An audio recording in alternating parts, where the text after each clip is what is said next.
Hello everybody, this is going to be a quick video over the norms that we conform to and normative focus theory. All right, so first, uh, in the previous series of videos, we've been talking about conformity, which is when we alter our behavior or attitudes to match that of those around us. You might also sometimes see this referred to as imitating those behaviors or attitudes. So the question becomes, or may become, what exactly is it that we are conforming to? And one thing that has been very, well, I would think it would be, has been very implicit in things that we've talked about in other conformity videos, is that what we're conforming to is the norm that surrounds us. Meaning, most of the people around us are engaging in some kind of behavior. The norm, what is normal, all right, is defined by what the average person is doing. Normal is usually defined by the average, all right? So a norm is the average behavior, all right, that people are engaging in.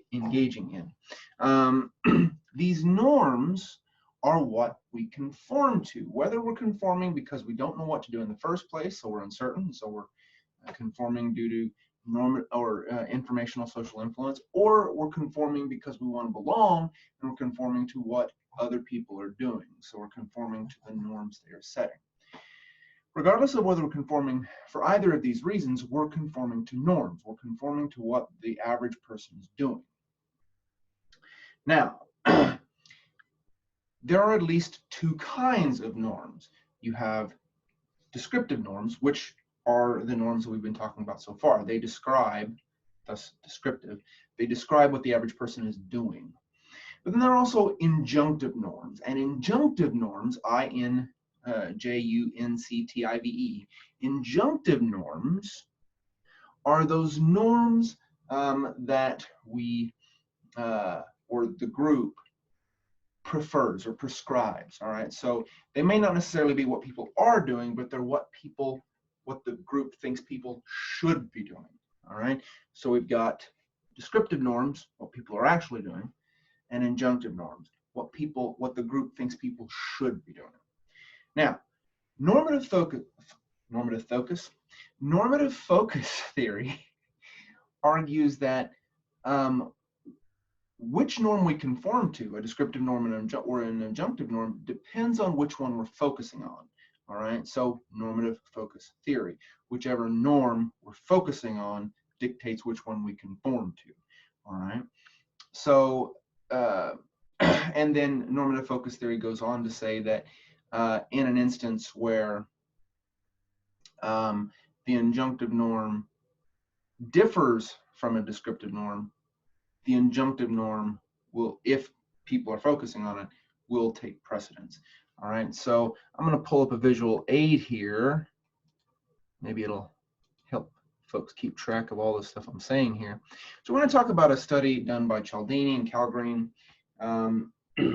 quite a while ago now, but it still describes fairly well normative focus theory. Now, normative focus theory, again, highlights what norm you're focusing on, the focus of attention. What are you paying attention to? Again, normative focus theory says that if you're focusing on the descriptive norm, that's what you're going to conform to. If you're focusing on the injunctive norm, that's what you're going to conform to. So, Cialdini and Kalgreen tested their prediction that the norm that you're focusing on will be the norm you conform to, and when pitted against one another, injunctive norms tend to be a little bit stronger. They tend to be a little bit more influential on behavior than descriptive norms. Now, in their study, Reno, Cialdini, and Kalgreen, they did a field study. Basically, what they did is they commandeered one level of a parking garage, and in that parking garage, they manipulated how littered it was. Right, so sometimes the ground was just littered with garbage, and other times it was cleaned, and it was noticeably cleaned, so much so that they, when they swept it up, they left some of the garbage in a neatly swept up pile. So it was clear that the descriptive norm here was we keep this place clean. They also manipulated the salience of the norm, right? So whether the parking garage was littered or clean, that sets the descriptive norm, all right? So if it's littered, the descriptive norm says, hey, people litter here. If the parking garage was clean, and even to the point where you could see where they had where they had cleaned it, then the descriptive norm is here. Then the descriptive norm here is we don't litter, all right? We keep things clean. They then manipulated whether or not people paid attention to the descriptive norm or to an injunctive norm, all right? And so they did this by setting up a scenario where a confederate, somebody working for them, working for the experimenter, passed in front of each participant. So the parking garage was a higher level, and so most people were accessing the parking garage via an elevator. And so they had staged a situation that when somebody came out of the elevator, a confederate passed in front of them. Now in the control condition, all the confederate did was pass in front of the participant. That's it. In the descriptive norm condition, however, when the participant came out of the elevator, the confederate passed in front of them and dropped a piece of garbage, all right? Now, regardless of whether they're in a clean or a dirty parking garage, when the confederate drops the piece of garbage, that makes the salience of whatever the parking garage's descriptive norm is very salient, makes it higher, all right? And so if the participant walks out, confederate walks past them, walks in front of them and drops a piece of garbage, that pulls the participant's attention to the state of littering of the parking garage. And so if the confederate has dropped a piece of garbage, the participant looks around and sees, oh, wait, it's clean in here. This person violated the descriptive norm. Or they see the confederate drop a piece of garbage and they look around and they say, oh, huh. And if it's dirty, they say, oh, well, everybody litters in here. Okay, so regardless of whether the descriptive norm in the parking garage is we litter here or we don't litter here, when the confederate, in the condition where the confederate drops the piece of garbage in front of the participant's attention is focused on the descriptive norm of the parking garage, all right? Now, there was also a third condition. This was the injunctive norm salience condition. In this condition, when the participant comes out of the elevator, the confederate walks in front of them, just like in the other two conditions, but in this condition, the confederate picks up a piece of garbage. And so conveying the injunctive norm, pulling the participant's attention to the injunctive norm, all right?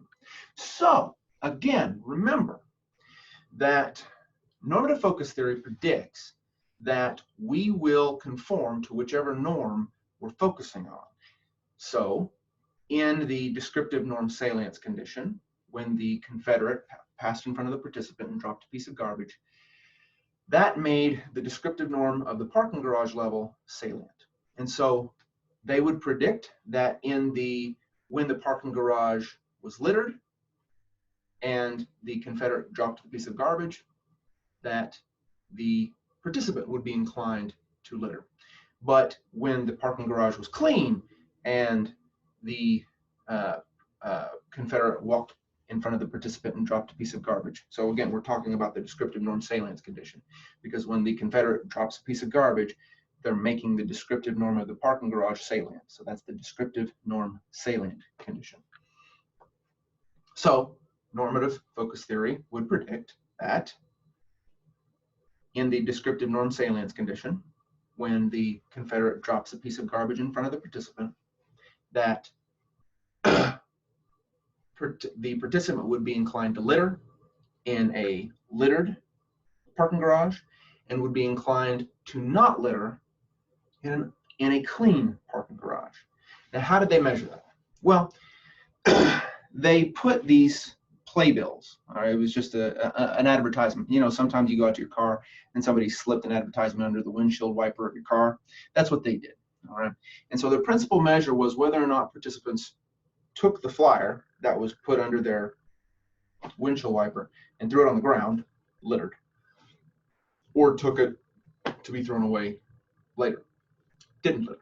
Okay, so normative focus theory would predict that in the descriptive norm salience condition, participants who see a dirty parking garage would take the playbill and drop it on the ground more. But in the descriptive norm salience condition, participants who saw a clean parking garage would take the parking bill and with them and throw it away later. But what about in the injunctive norm salience condition? That condition where the Confederate walks past the participant and picks up a piece of garbage. Remember, in this condition, they're conveying, hey, the injunctive norm is we don't litter, we clean.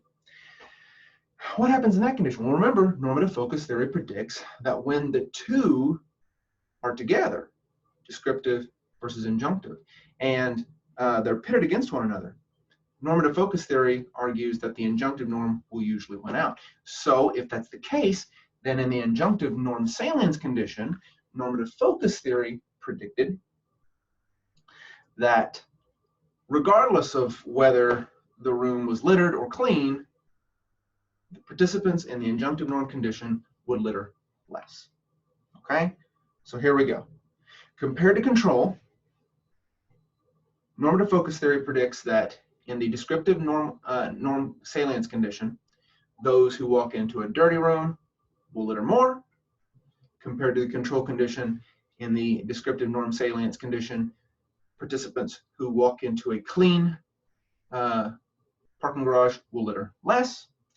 And that compared to control, participants in the injunctive norm salience condition will litter less, regardless of whether the